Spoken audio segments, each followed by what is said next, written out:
So, my day job is as an urban planner. I've spent my career learning about how our built environment works.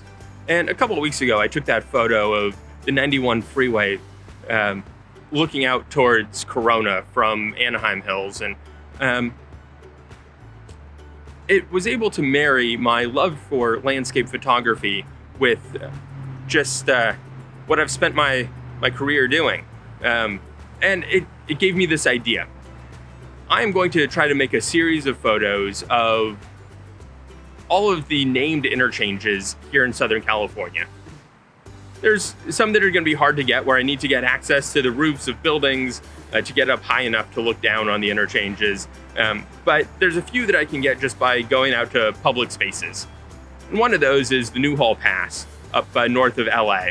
So today, that's where we're going. We're going up to the Newhall Pass to get a long exposure photo of the interchange at the 5 freeway and the 14.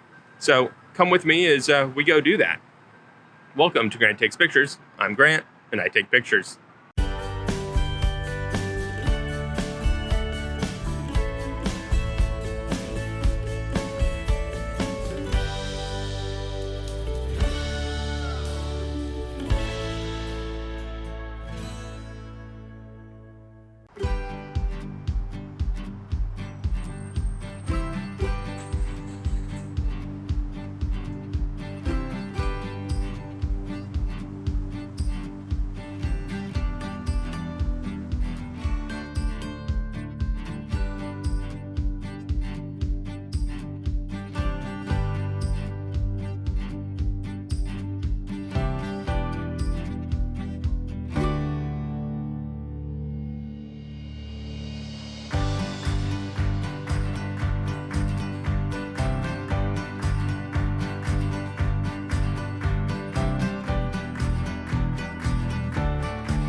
All right, so here I am at the Newhall open space area, and I just have to walk right up this hill up ahead here, and I should have a nice overlook of the Newhall Pass.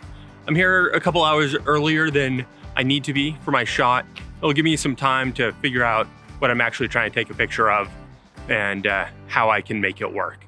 I'm a little bit worried that my 24 to 70 millimeter lens isn't wide enough to get the shot that I want. So I might have to make a bit of a panorama to just get the whole width of the interchange in the shot. We'll see how it works out. But for now, let's just walk up the hill and see what we have to see up there.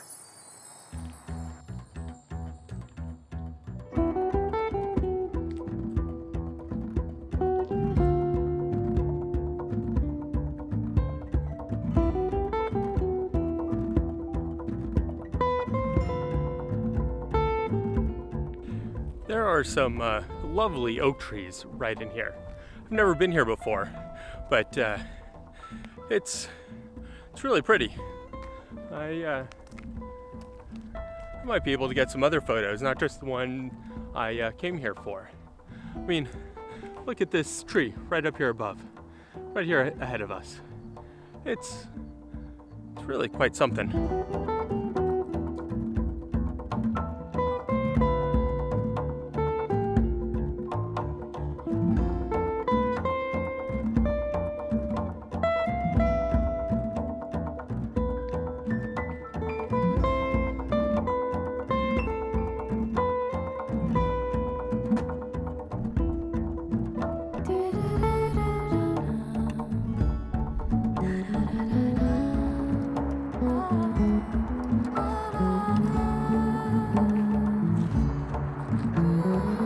All right, so here we are overlooking the Newhall Pass.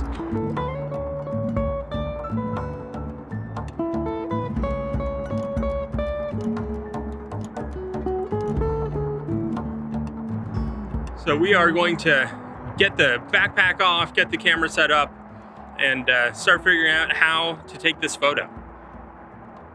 It's definitely a very wide photo.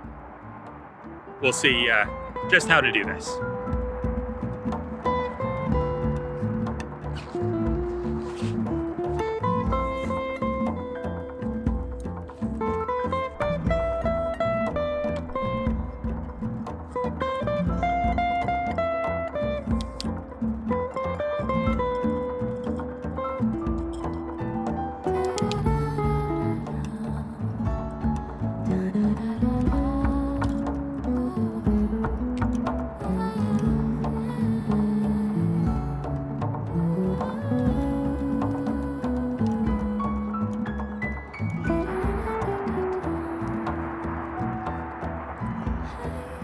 So I've had a chance to look at the camera a little bit, trying to figure out how I want to take this picture. When I got here, I was figuring I would do a portrait-oriented photo, and maybe try to do a panorama vertically.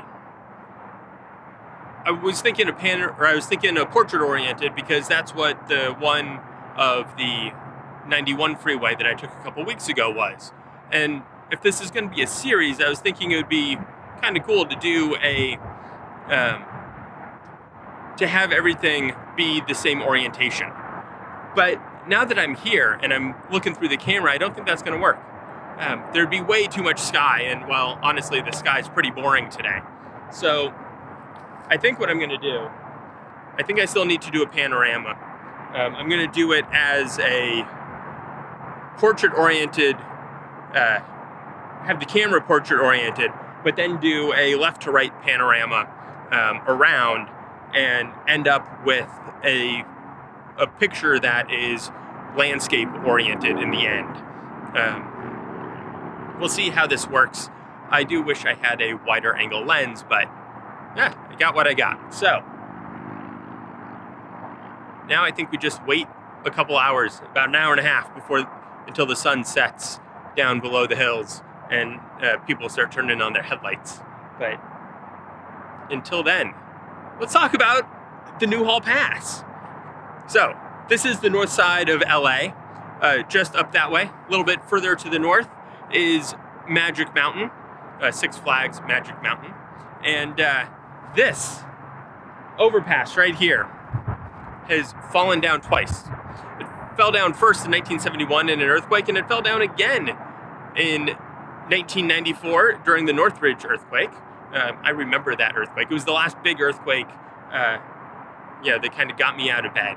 I was 12, 13 at the time. So I remember the ground. I was at my dad's house. It was 4 a.m. or something. And, we all get out of bed. And we went downstairs, and the ground was still moving. You could feel the waves. And my dad lives on the top of this big hill that's all sandstone. It's a really solid hill, is my point. And we could just feel the waves moving through it after the end of the earthquake. So that is the last big earthquake that, like I said, got me out of bed.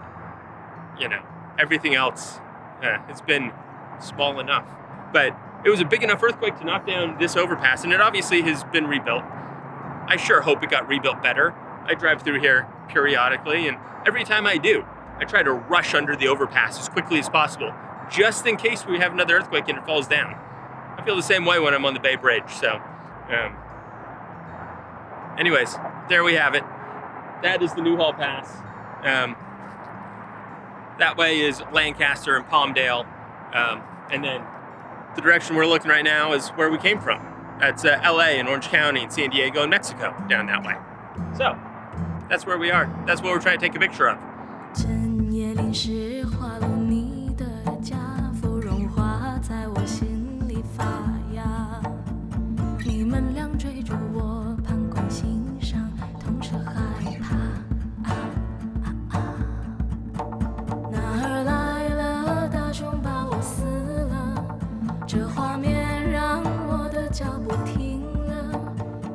你燃追逐的花鹿儿，森林让我平静腾试探。 All right, so the sun has gone down. It started to get a little chilly up here, so glad I brought my jacket.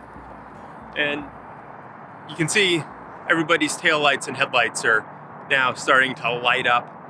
I think everything's set on my camera. I have been playing around with the composition quite a bit, and honestly, I think just this one image is going to be all I need. I don't need to do a panorama. I don't need to stitch things together.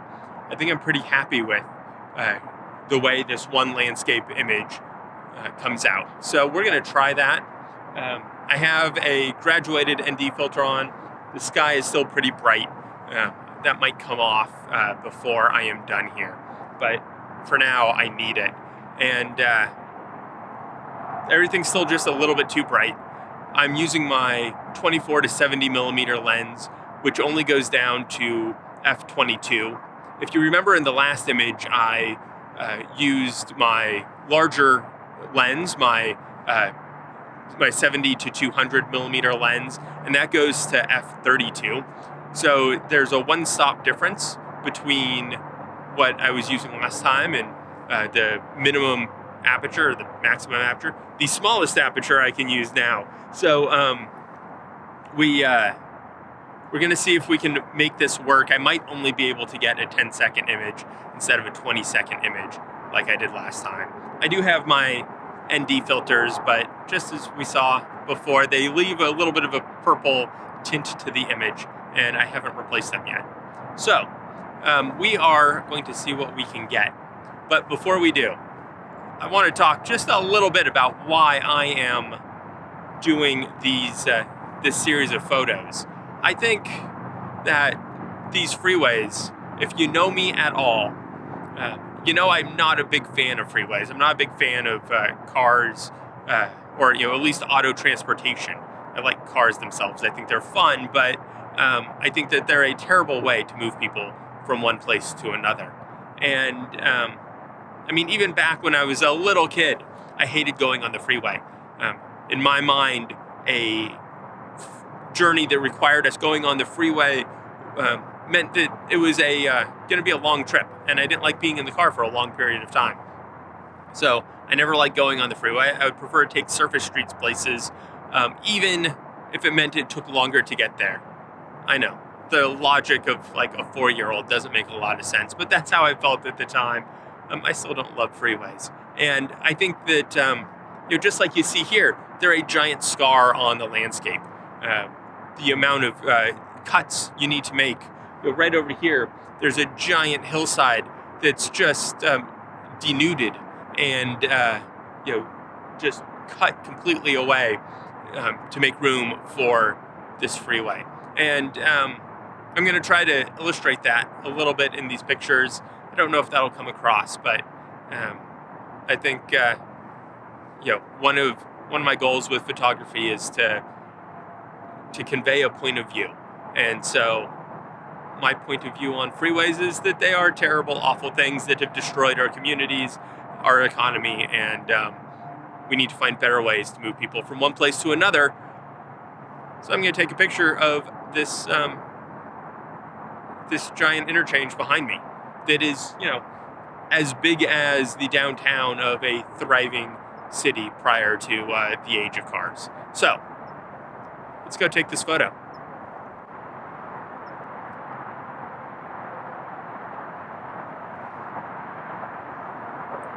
All right, so it's getting darker, and I'm up to a 10-second exposure at f/22. I still have my neutral density filter here on the front, my graduated neutral density filter. The sky is still pretty dark, so just trying to bring those levels down and balance them out with the foreground. And you can see there's quite a bit of traffic here on the transition road from the 14 south to the 5 south. And the cars are just kind of stopped.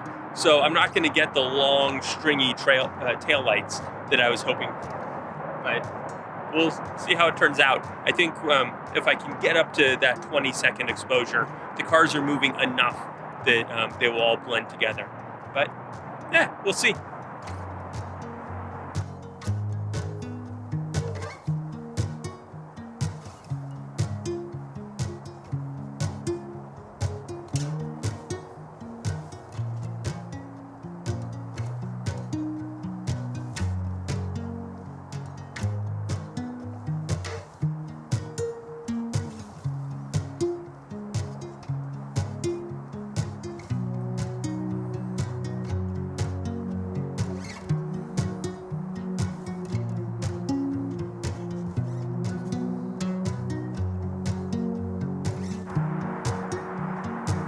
All right, so I've adjusted everything just a little bit, and I'm up to 20 seconds now. It's clearly, obviously gotten darker. You can barely see me, and that has let me do a nice long 20-second exposure. Let's see how it turned out.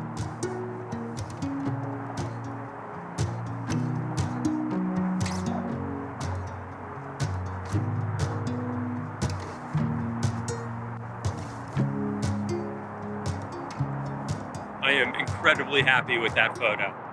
I think I got exactly what I wanted. Okay, let's make it so you can see me just a little bit better. Hey, all I have to do is move into the light.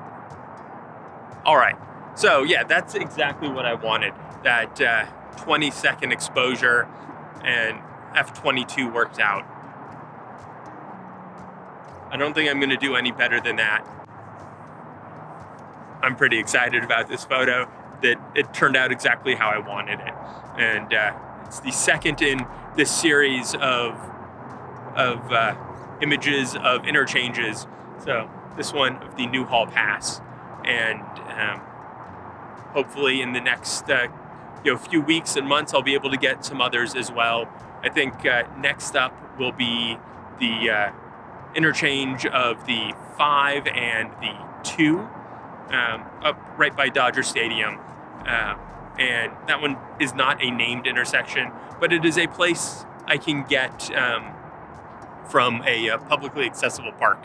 So just like this one, publicly accessible.